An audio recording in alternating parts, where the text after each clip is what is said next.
Hello दोस्तों, कैसे हैं आप लोग। उम्मीद करती हूँ अच्छे होंगे। तो यूपी पीसीएस के लिए हम लोग यूपी पीसीएस का जो प्रीवियस ईयर क्वेश्चन है उसको सॉल्व करते हैं। तो आज से हम लोग स्टार्ट करेंगे एक एक वर्ष का प्रीवियस ईयर क्वेश्चन हम लोग डेली स्टार्ट करेंगे। तो सबसे पहले स्टार्ट करते हैं 2015 का प्रीवियस ईयर का क्वेश्चन।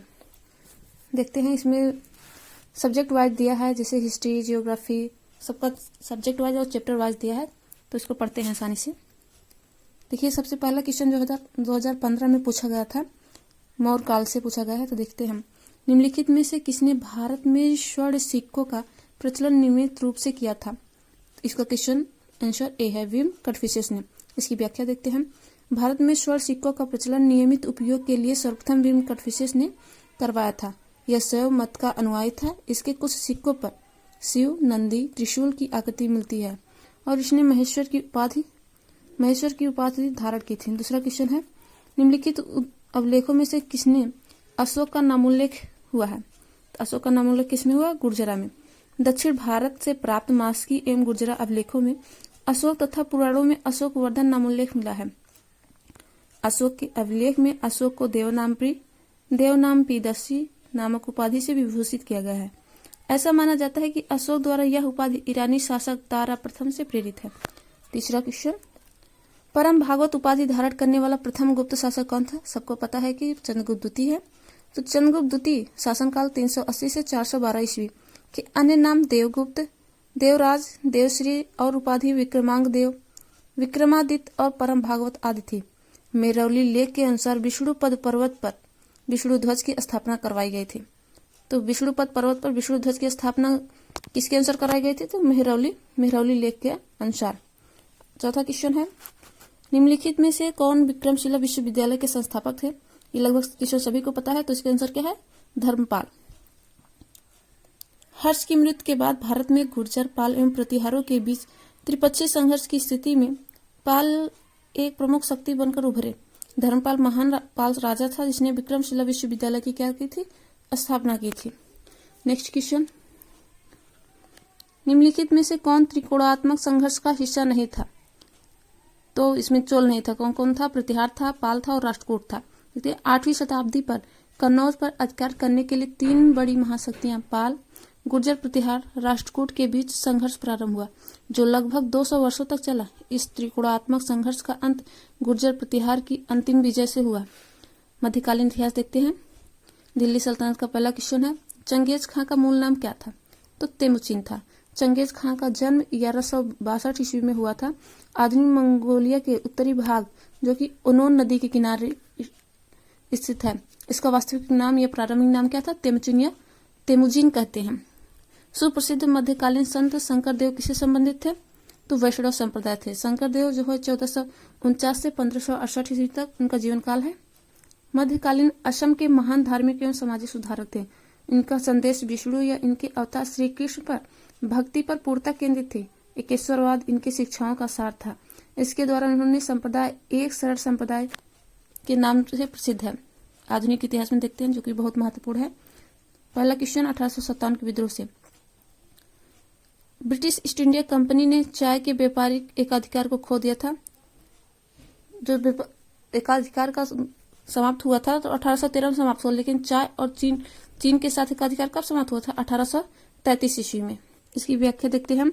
भारत ने ब्रिटिश उपनिवेशवाद के दूसरे चरण में, जिसे औद्योगिक मुक्त व्यापार का चरण 1813 से 1858 कहा जाता है, में भारत को ब्रिटिश काल के आयात से मुक्त बाजार बना दिया। 1813 में ईस्ट इंडिया कंपनी का भारत में व्यापारिक एकाधिकार समाप्त कर दिए गए।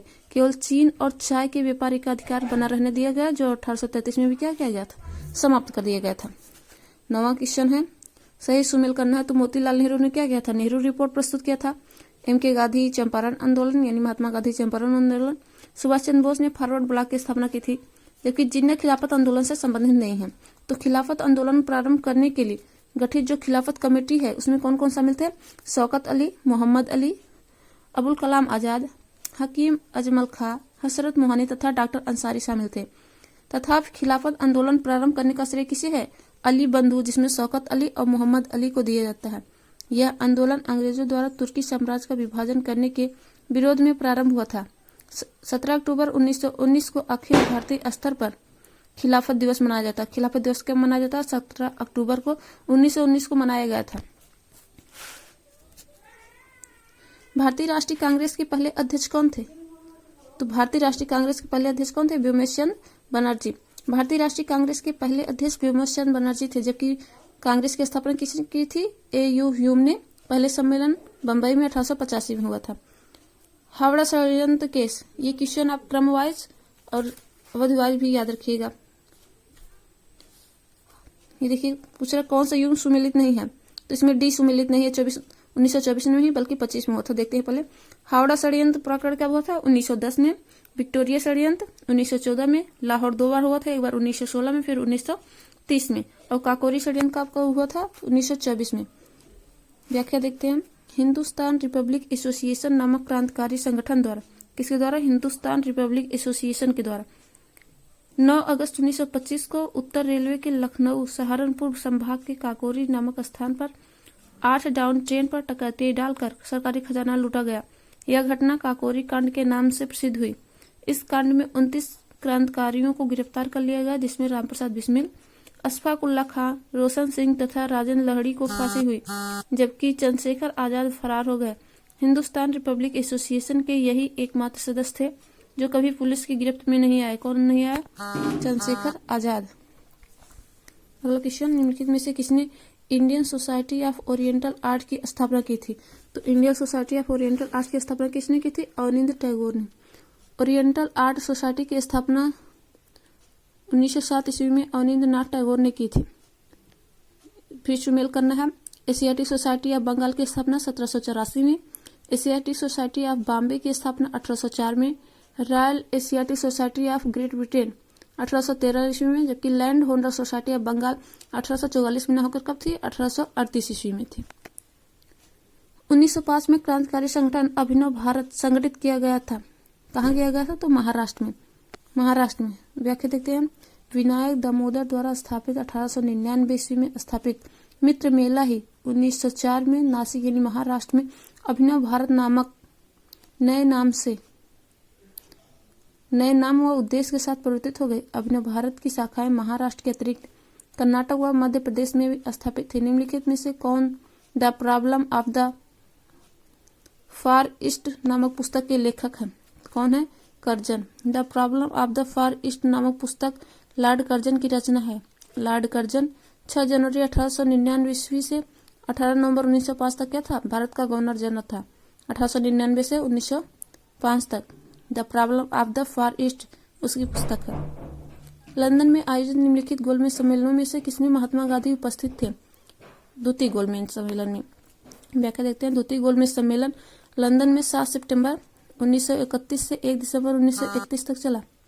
5 मार्च 1931 को गांधी इरविन समझौते के बाद गांधी जी ने कांग्रेस के एकमात्र प्रतिनिधि के रूप में इस सम्मेलन में हिस्सा लिया। गांधी जी ने SS राजपुताना नामक जलयान से लंदन पहुंचे और वहां पर किंग्सले हॉल में ठहरे। बंकिम चंद्र चटर्जी के प्रसिद्ध उपन्यास आनंद मठ का कथानक क्या था? तो सन्यासी विद्रोह। व्याख्या देखते हैं। वंदे मातरम गीत बंकिम चंद्र चटर्जी की प्रसिद्ध कृति आनंद मठ से लिया गया है। इस कृति का कथानक सन्यासी विद्रोह पर आधारित है। 1896 ईस्वी में कांग्रेस के कलकत्ता अधिवेशन में इसे पहली बार गाया गया था। प्रमुख संधियां एवं संस्था नियम देखते हैं। 18वां क्वेश्चन, अखिल भारतीय किसान सभा के संस्थापक अध्यक्ष कौन थे? तो स्वामी सहजानंद सरस्वती। उत्तर क्या है? बी। अखिल भारतीय किसान सभा के संस्थापक अप्रैल 1936 ईस्वी में स्वामी सहजानंद द्वारा की गई थी। स्वामी जी इस सभा के प्रथम अध्यक्ष एवं सचिव कौन थे? A.G. रंगा चुने गए थे।